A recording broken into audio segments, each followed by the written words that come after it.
Hello everyone, my name is Dylan and I build things. Today, I'd like to showcase my custom Nerf Hammershot. This is fairly different from the content I normally make, but I wanted to show off my work regardless. Also, I didn't record any footage of the build or painting process because this project was more about refining my skills, so my apologies for that as well. Although, should I really be worrying about normal content on my second upload? Anyways, I've had this blaster for quite some time, but it was Legit Bread's Hammershot video that was the inspiration for this project. Starting with the internals of the blaster, I upgraded the components with the OTAC Gear Hammershot S1 kit. This kit improves the performance and aesthetics of the Hammershot with a stronger spring, higher capacity cylinder, and metal replacements for the hammer and trigger. The new parts also add a nice heft to the blaster, which makes it quite fun to spin around. Moving on to the paint job, my biggest inspiration for it was the Marty Robbins song Big Iron.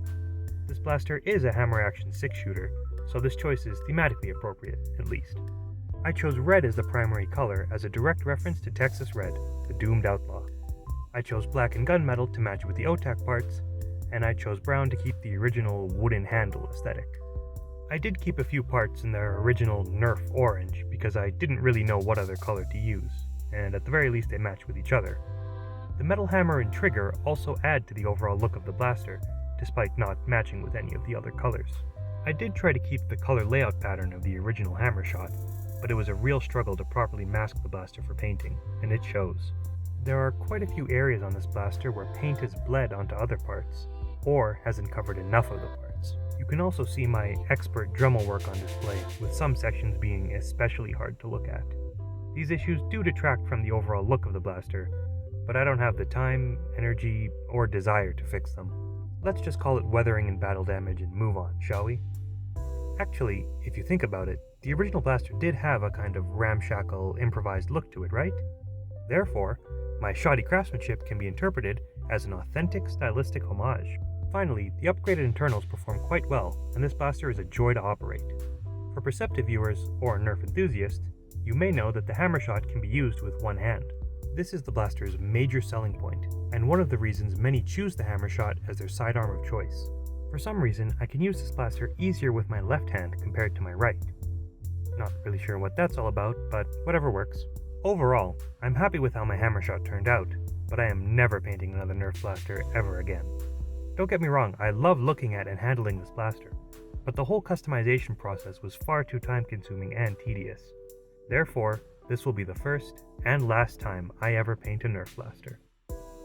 Well, that's all from me. Have a good one, and hey guys, look what I found. Alright, let's get this done.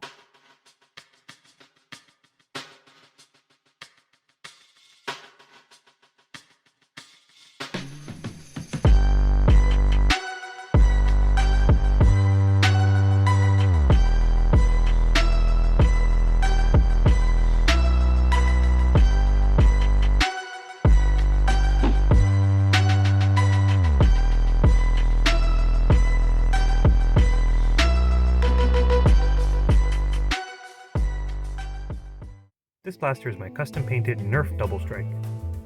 Speaking honestly, I really didn't intend to paint another Nerf blaster, but I found this Doublestrike while thrift shopping with a friend, and I couldn't pass up the chance for a Hammershot companion piece. This blaster is meant to fill a backup or emergency role compared to that of a sidearm. I didn't modify the performance of this blaster, and I don't think there are any upgrade kits for it, so I decided to leave it stock.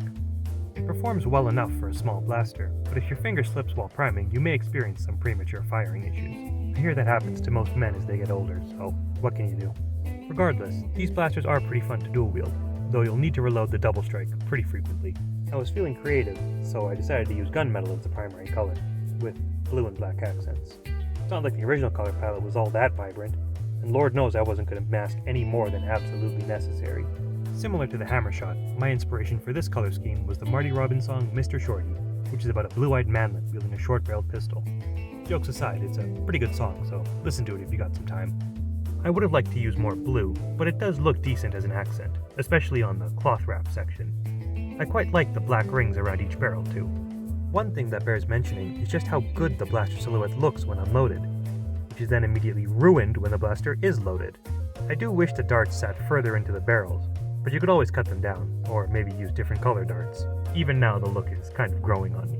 We can once again see my expert painting and Dremel skills on display here, and this time I think it's even worse to look at than before. This, coupled with the fact that I completed this entire paint job in only 2 days, illustrates a major problem I have when working on Nerf blasters. That being, I have absolutely no patience when it comes to painting Nerf blasters. Seriously, all I could think about while working on these was getting the whole process over and done with so I could start playing with them. I mean, can you blame me? They're fun as hell to mess around with. Not only that, but the process of priming, masking, and painting felt more tedious than compared to a model kit.